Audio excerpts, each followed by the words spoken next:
Break के बाद आगे बढ़ेंगे। व्हाइट हाउस में भूचाल आ गया है क्योंकि ट्रंप प्रशासन नेतन्याहू पर बुरी तरीके से भड़का हुआ है। अमेरिकी अधिकारियों ने उन्हें मैडमैन कहा है और यह भी कहा कि वो बच्चा जो सुधरता नहीं है। गाजा में चर्च पर हमला किया, सीरिया में राष्ट्रपति भवन के पास बमबारी और ड्रूज के नाम पर शुरू हुई तबाही, इन सब बातों को लेकर अमेरिका अब इजराइल के खिलाफ खड़ा नजर आ रहा है। या फिर यह सब अमेरिका का कोई सोचा समझा गेम प्लान है जिसमें इजराइल कुछ बड़ा करने वाला है।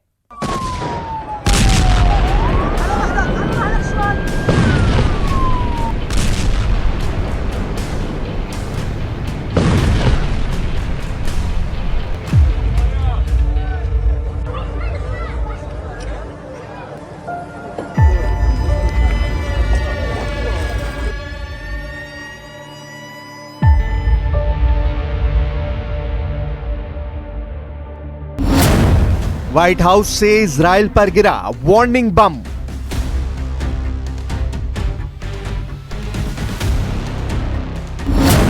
ट्रंप के करीबियों के निशाने पर बेंयामिन नेतन्याहू।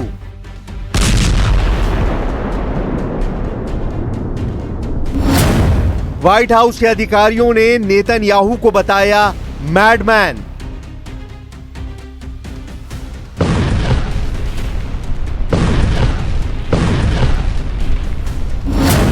क्या सीरिया की वजह से इजराइल और अमेरिका में ठन गई है?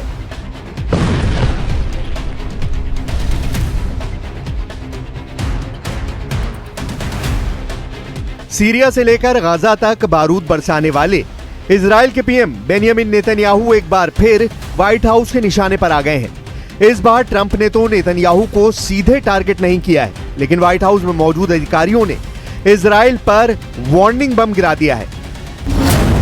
नेतन्याहू एक मैडमैन की तरह बर्ताव कर रहे हैं, वो हर चीज पर बम गिरा रहे हैं। यह सब ट्रंप की शांति नीति को नुकसान पहुंचा रहा है। व्हाइट हाउस के भीतर से यह बयान तब सामने आया जब इजरायली सेना ने सीरिया के स्वेदा में बमबारी की। अमेरिका ने इस इलाके में युद्ध विराम लागू करवाया था, लेकिन नेतन्याहू ने अगले ही दिन सीरियन मिलिट्री मुख्यालय और राष्ट्रपति भवन के पास हमला कर दिया।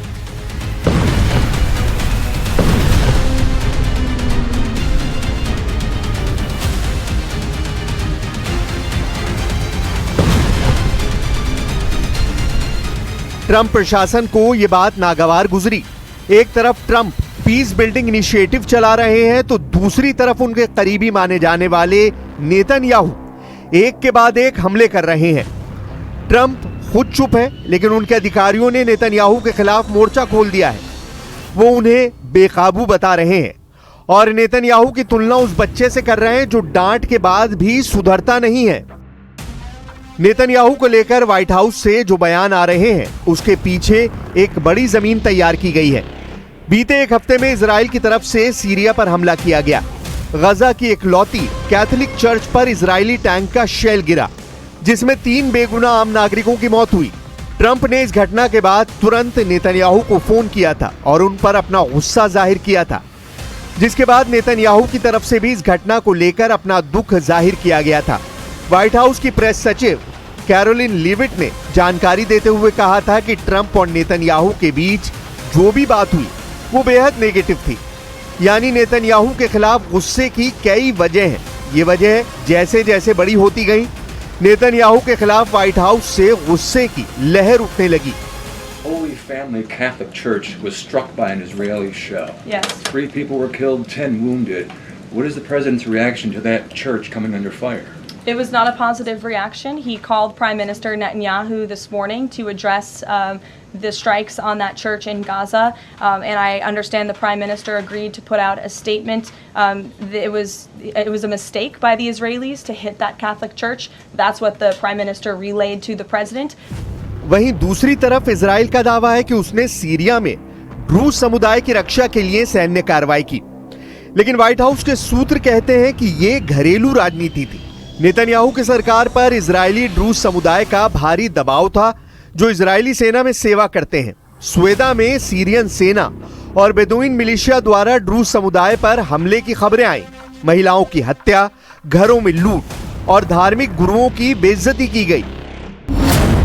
पिछले एक हफ्ते में सीरिया में अब तक 1000 से ज्यादा लोग मारे जा चुके हैं। इनमें 336 ड्रूज लड़ाके, 298 आम ड्रूज नागरिक, 342 सीरियाई सैनिक और 21 बेदोइन लड़ाके शामिल हैं। इन्हीं हमलों का हवाला देकर इजराइल की तरफ से सीरिया पर 250 से ज्यादा हमले किए गए, लेकिन अमेरिका का कहना है कि इजराइल को तय नहीं करना चाहिए सीरियन सरकार अपने नागरिकों पर कैसे शासन करे। यही वजह है कि ट्रंप के सलाहकार मानते हैं नेतन्याहू अपनी राजनीति के लिए अमेरिका की रणनीति को दांव पर लगा रहे हैं। बीते मंगलवार को इजरायली हवाई जहाजों ने सीरियन टैंकों को स्वेदा में घुसते हुए निशाना बनाया। कुछ घंटों बाद बुधवार को हमला हुआ सीरिया के राष्ट्रपति भवन के पास। इससे एक दिन पहले अमेरिकी दूत टॉम बैरक ने नेतन्याहू को कहा था, Well, we can't compel Israel to do anything, can we? That's not, America is not here to compel Israel to do anything. We're here to use our influence to bring calm minds together to come to a conclusion. The U.S. has no business in trying to compel Israel to do anything. Netanyahu ने हामी भरी, लेकिन अगले ही दिन हमले कर दिए, जिसका नतीजा ये हुआ कि व्हाइट हाउस अंदर तक हिल गया और फिर एक अमेरिकी अधिकारी ने नेतन्याहू को लेकर ट्रंप का संदेश पहुंचा दिया। बीबी की पॉलिटिक्स अमेरिका की पॉलिसी को हानि पहुंचा रही है।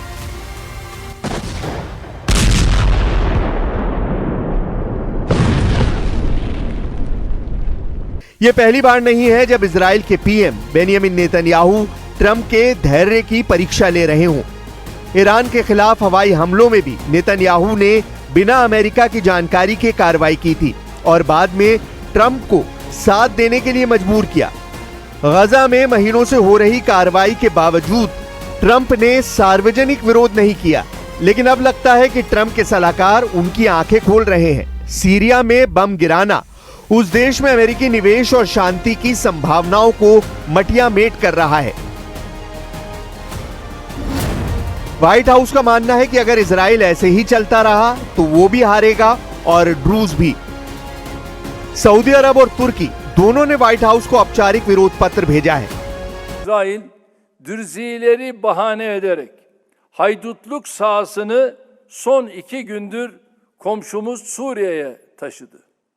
Şunu bir kez daha açık ve net söylemek isterim. İsrail hukuk tanımaz, kural tanımaz, ilkesiz, şımarık, şımartılmış ve gözü dönmüş bir terör devletidir. खुद स्टेट डिपार्टमेंट की नाराजगी खुलकर सामने आ चुकी है। व्हाइट हाउस के अंदरूनी हलकों में अब नेतन्याहू को लेकर हंसी ठिठोली नहीं बल्कि चेतावनी वाला माहौल है। नेतन्याहू को समझना होगा कि हर चीज पर बम गिराना अब स्वीकार्य नहीं है। अब सवाल सिर्फ नेतन्याहू की छवि का नहीं, अमेरिका इजराइल रिश्तों की स्थिरता का है। इजरायली अधिकारियों को हैरानी है कि अमेरिका इतनी सख्त प्रतिक्रिया क्यों दे रहा है। उनका कहना है कि ट्रंप की तरफ से पहले ही कहा गया है कि सीरिया में कुछ इलाकों पर इजराइल को पकड़ बनाए रखनी चाहिए, लेकिन वक्त बदल चुका है। ट्रंप के करीबियों में से एक स्टीव विटकॉफ और टॉम बैरक अब खुलकर नेतन्याहू के खिलाफ हैं। यहां तक कि अमेरिकी इवेंजेलिकल नेता माइक हकाबी, जो नेतन्याहू के भ्रष्टाचार ट्रायल में साथ खड़े थे, अब गजा में चर्च हमले और वेस्ट बैंक में ईसाई समुदाय पर अत्याचार को आतंकवाद कह रहे हैं। ये बदलाव संकेत है कि ट्रंप की टीम अब बीबी से थक चुकी है।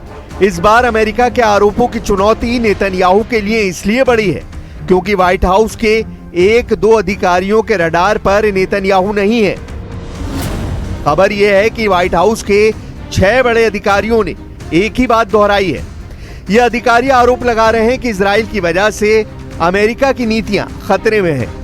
ये अधिकारी सीरिया में बमबारी, गजा में चर्च पर हमला, वेस्ट बैंक पे ईसाइयों पर अत्याचार की घटनाओं को लेकर नेतन्याहू को टारगेट कर रहे हैं। ये संकेत इशारा कर रहे हैं कि नेतन्याहू की गैम्बलिंग पॉलिटिक्स अब भारी पड़ने वाली है। अब ये सिर्फ एक नेता की नाराजगी नहीं है, ये अमेरिका की रणनीति का सहजता है। अगर नेतन्याहू अब भी नहीं रुके तो ट्रंप का समर्थन भी इतिहास बन सकता है, क्योंकि अमेरिका ये भी देख रहा है कि सीरिया और यमन समेत कई इलाकों में इजराइल के खिलाफ प्रदर्शन तेज होता जा रहा है। हजारों लोग सड़कों पर उतरकर इजराइल विरोधी प्रदर्शन कर रहे हैं। जिसमें अमेरिका के खिलाफ भी आक्रोश धधक रहा है।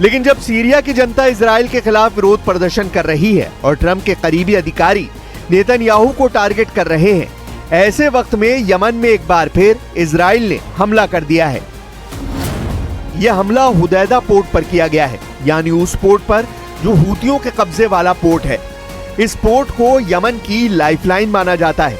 हुदैदा बंदरगाह यमन के पश्चिमी तट पर लाल सागर के किनारे स्थित है और यह देश का सबसे अहम व्यापारिक और मानवीय आपूर्ति केंद्र माना जाता है।